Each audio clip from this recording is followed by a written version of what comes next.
নমস্কার বন্ধুরা, তন্হির পাকশালাতে সবাইকে স্বাগত।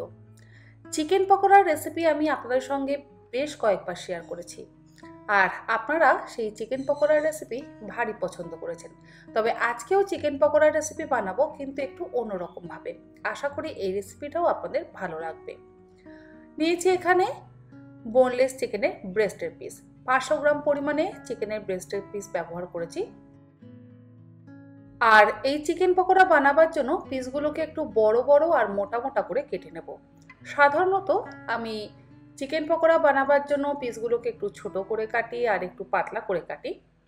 তবে এবারে একটু অন্যরকমভাবে যেহেতু করব, সেই জন্য পিসগুলোকে মোটা মোটা আর বড় বড় করে কেটে নিচ্ছি। দেখুন, ঠিক এইরকমভাবে মোটা মোটা করে আমি পিসগুলোকে কেটে নিয়েছি, আর সাইজেও বেশ বড় আছে।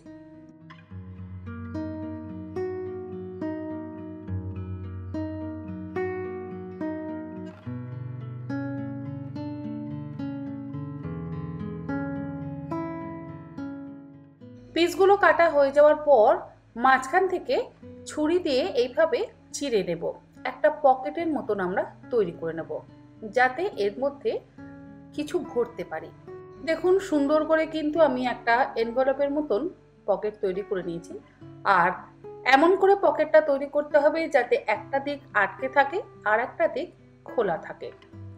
প্রত্যেকটা পিস বড় বড় করে কেটে নিয়ে এরকম পকেট করে নিতে হবে। প্রত্যেকটা পকেট করে নেওয়া হয়ে যাওয়ার পর এবারে মাংসের টুকরোগুলো আমি ম্যারিনেট করব। তার জন্য ব্যবহার করছি গন্ধরাজ লেবুর রস। এমন নয় যে গন্ধরাজ লেবুর রসই ব্যবহার করতে হবে, আপনারা চাইলে পাতি লেবুর রসেরও কিন্তু অবশ্যই ব্যবহার করতে পারেন।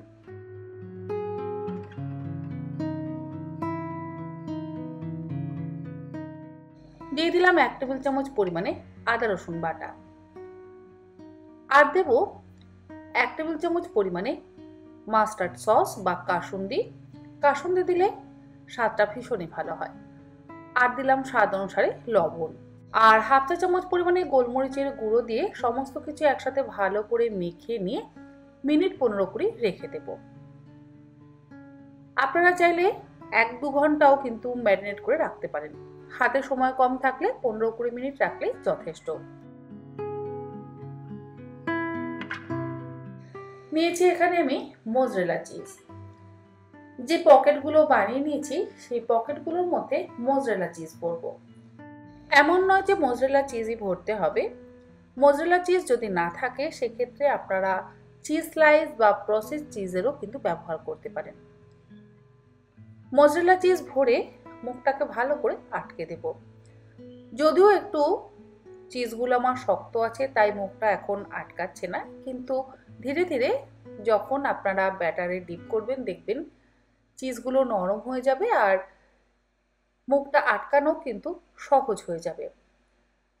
যে পকেটের মধ্যে যতটা পরিমাণে চিজ আপনারা ভরতে পারবেন সেই পকেটগুলোর মধ্যে ততটা পরিমাণে চিজ ভরবেন। এমন নয় যে অতিরিক্ত চিজ ভরার প্রয়োজন আছে।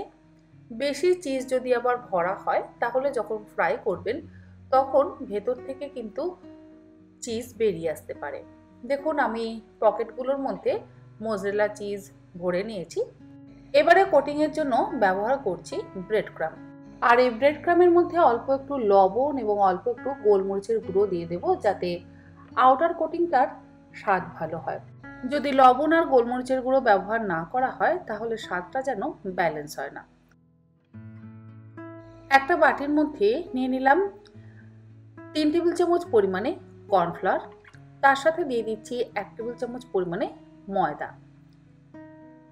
এর মধ্যেও অল্প একটু লবণ এবং গোলমরিচের গুঁড়ো দিয়ে দেব। হাফ কাপ পরিমাণে জল দিয়ে দিলাম, আর দিয়ে দিচ্ছি একটা ডিম। এবারে সমস্ত কিছু একসাথে ভালো করে ফেটিয়ে নেব। এই ব্যাটারটা একটু পাতলা করে করব। ব্যাটার যদি ঘন হয়ে যায় তাহলে আমাদের কোটিং করতে একটু সমস্যাই হবে। আমি অনেক সময় ডিম ব্যবহার করি, অনেক সময় ডিম ব্যবহার করি না। ডিম যদি ব্যবহার করা হয় দেখা যায় যে তেলের মধ্যে একটু ফেনার সৃষ্টি হয়, তবে ডিমের সাদা অংশটা ব্যবহার করলে আর সেটা হয় না। খুব ভালো করে ফেটিয়ে নেওয়া হয়ে যাওয়ার পর এবারে একটা একটা করে চিকেন পকেটগুলোকে প্রথমে ব্যাটারের মধ্যে ডিপ করে নিয়ে আমরা ব্রেড ক্রামে ভালো করে কোট করে নেব। অবশ্যই ডাবল কোট করব। চাইলে আপনারা 3 বারও কোট করতে পারেন।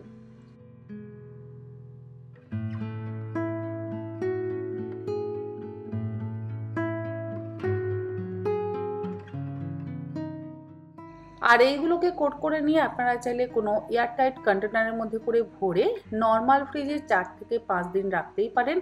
আর যদি তার বেশি দিন রাখতে চান তাহলে অবশ্যই ডিপ ফ্রিজে কিন্তু 15 থেকে 20 দিন বা 1 মাসও স্টোর করে রাখতে পারেন।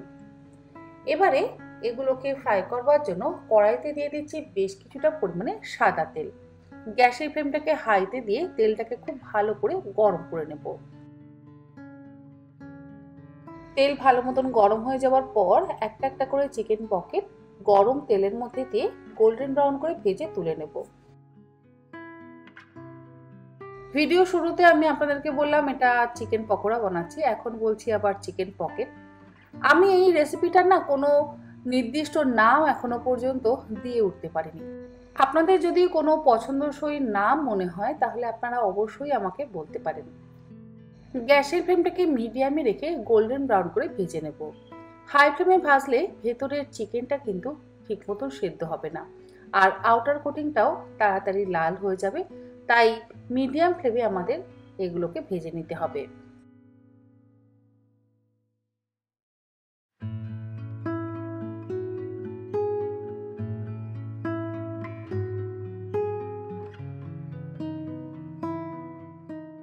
আমাদের চিজি চিকেন পকেট বা চিজি চিকেন পকোড়া কিন্তু একদম তৈরি।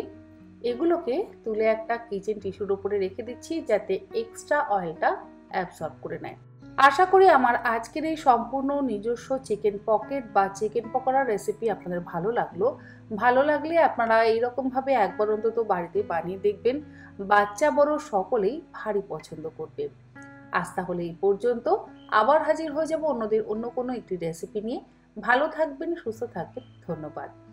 তবে হ্যাঁ, একটা চিকেন পকেট বা চিকেন পকোড়া ভেঙে দেখিয়ে দিচ্ছি যে দেখুন চিকেনগুলো ঠিক মতন সেদ্ধ হয়েছে কিনা। দেখুন চিকেন কিন্তু খুব সুন্দরভাবে সেদ্ধ হয়েছে আর ভেতরে চিজটাও সুন্দরভাবে মেল্ট হয়ে গেছে।